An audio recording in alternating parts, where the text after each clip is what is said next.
जय श्री राम मित्रों। शूर्पणखा खरदूषण की मृत्यु हो जाने के बाद रावण के पास गई। मन में विचार किया, रावण अब तेरी बारी है। तूने मेरे निर्दोष पति को मारा है। अब मैं तुम सबका नंबर लगाऊंगी। जाकर रो रो कर अपनी सारी व्यथा बताई। रावण ने उसे आश्वासन दिया कि बहन, तेरे अपमान का अवश्य बदला लिया जाएगा। जब खर और दूषण की सेना के जान बचाकर भागे हुए अकंपन ने रावण के दरबार में जाकर यह बताया कि खर और दूषण का वध हो चुका है, यह सुनकर रावण और सभी रावण के वीर सैनिक अचंभित हुए। रावण ने कहा, खर और दूषण को तो केवल भगवान ही मार सकते हैं। वह तो मेरे ही समान वीर योद्धा थे। रावण ने मन में विचार किया कि क्या भगवान का अवतार हो चुका है। यदि ऐसा है तो मैं उनसे वैर करूंगा, क्योंकि इस तामसी शरीर से भगवान की भक्ति तो होगी नहीं। तामस देह भक्ति नहीं होई। भगवान के द्वारा मुक्ति मिलने के दो ही उपाय हैं, या तो भगवान की भक्ति करो या फिर उनसे बैर करके उनके हाथों मृत्यु पाओ। यदि वह मनुष्य हुए तो उन पर विजय प्राप्त कर लूंगा, और यदि भगवान हुए तो उनके द्वारा मरकर मुक्त हो जाऊंगा। यह विचार करके वह आगे की भूमिका तैयार करने लगा। रावण ने कहा, निश्चित रूप से यह देवताओं का षड्यंत्र है। मेघनाथ ने भी रावण की बात का समर्थन किया। कहा, बहुत दिन हो गए, देवताओं को हमने कोई सजा नहीं दी। पिताजी, आप मुझे आज्ञा दीजिए, मैं सभी देवताओं को बंदी बनाकर ले आऊंगा। रावण ने अकंपन से पूछा कि जिसने खरदूषण को मारा है उसकी सहायता करने कौन कौन देवता आए हुए थे। अकंपन ने कहा, नहीं, वहां कोई देवता नहीं था। खर और दूषण को मारने वाला केवल वह एक ही शक्तिशाली वीर पुरुष था। वह अनेक विद्याएं जानता है, मायावी शक्ति भी उसके पास है। शूर्पणखा वहां उपस्थित थी। उसे लगा रावण भयभीत हो रहा है, डर रहा है। शूर्पणखा जानती थी कि रावण व्यभिचारी है। इसे उस सुंदर नारी का प्रलोभन देना चाहिए, तब काम बनेगा। इसलिए शूर्पणखा ने मनगढ़ंत बातें बनाकर रावण से कही कि उनके साथ एक सुंदर नारी है। नारी का रूप इतना सुंदर है कि तीनों लोकों में उसके समान सुंदर कोई नारी नहीं है। और जब मैंने यह देखा कि वह तपस्वियों के साथ है तो मुझे लगा कि यह तो रावण की पटरानी होनी चाहिए। इसी उद्देश्य से मैं उसे तुम्हारे पास लाना चाहती थी। तब उन राजकुमारों ने मेरी यह दुर्गति की है। रावण के सलाहकारों ने रावण को सुझाव दिया, महाराज, आप एक उपाय कीजिए, उनकी नारी का अपहरण कर लीजिए। नारी के वियोग में वैसे ही वह आधे पराजित हो जाएंगे। रावण की सभा में विभीषण जैसे लोग भी उपस्थित थे। विभीषण ने रावण से न्याय संगत बातें कही, किंतु रावण ने उसे नहीं माना। रावण नीतिज्ञ था, वेद शास्त्रों का ज्ञाता था, तीनों समय त्रिकाल संध्या वंदन करता था। और रावण ही नहीं, लंका में राक्षस भी रावण के नियमों का अनुसरण करते थे। स्वयं वेद पाठी थे, किंतु यह क्रिया वह ब्राह्मणों और तपस्वियों को नहीं करने देते थे। उनका वह विरोध करते थे। कोई ऐसा करते पाया जाता तो उसे कान पकड़कर उठक बैठक लगवाते थे या लंका से बाहर निकाल देते थे। यह उनकी राक्षसी प्रवृत्ति का गुण था। ऐसा वाल्मीकि रामायण में वर्णन है।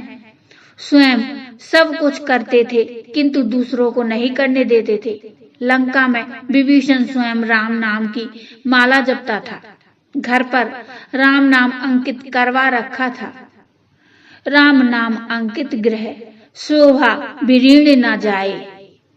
रावण ने कभी विरोध नहीं किया कि विभीषण राम नाम क्यों जपता है, क्योंकि वह नीतिज्ञ था। रावण जानता था कि खरदूषण को मारने वाले केवल भगवान ही हो सकते हैं। निश्चित रूप से भगवान ने अवतार ले लिया है, और जब भगवान अवतार लेते हैं तो उनके साथ उनकी शक्ति माँ जगदम्बा भी अवतरित होती हैं। निश्चित रूप से शूर्पणखा जिसका वर्णन कर रही है वह साक्षात लक्ष्मी ही हो सकती हैं। यदि वह जगदम्बा मेरी लंका में आ जाए तो मेरी लोकप्रियता और बढ़ जाएगी, मेरा वैभव चारों दिशाओं में व्याप्त हो जाएगा। माँ जगदम्बा की कृपा से मैं वैभवशाली हो जाऊंगा। रावण मन में विचार करता है, जगदम्बा माँ लक्ष्मी को मैं लंका में ला कैसे सकता हूँ? उसे लाने के लिए तो मुझे कुछ मूल्य चुकाना पड़ेगा। निःशुल्क तो इस संसार में कुछ भी नहीं है। रावण योजना बनाता है, एक ही उपाय है, मैं नकली स्वर्ण मृग के बदले असली स्वर्ण स्वरूपा माँ जगदम्बा को लंका में ला सकता हूँ। रावण योजना बनाकर मामा मारीच के पास पुष्पक विमान लेकर जाता है। इधर भगवान तो अंतर्यामी हैं, जानते हैं रावण नकली सोने के बदले असली सोना पाना चाह रहा है। श्री राम जी ने यह व्यवस्था पहले से ही कर दी थी। राम जी ने मन ही मन कहा, रावण नकली के बदले तो नकली ही मिलेगा। राम जी ने भी असली श्री सीता जी को तो अग्नि में प्रवेश करा दिया था। केवल नकली के रूप में श्री सीता जी की परछाई थी। मारीच रावण के नाना का महामंत्री था। रावण इसी नाते से उसे मामा कहता था। रावण ने जाकर मारीच को बड़ी नम्रता से प्रणाम किया। नीति कहती है कि नीच का झुकना भी भयावह होता है।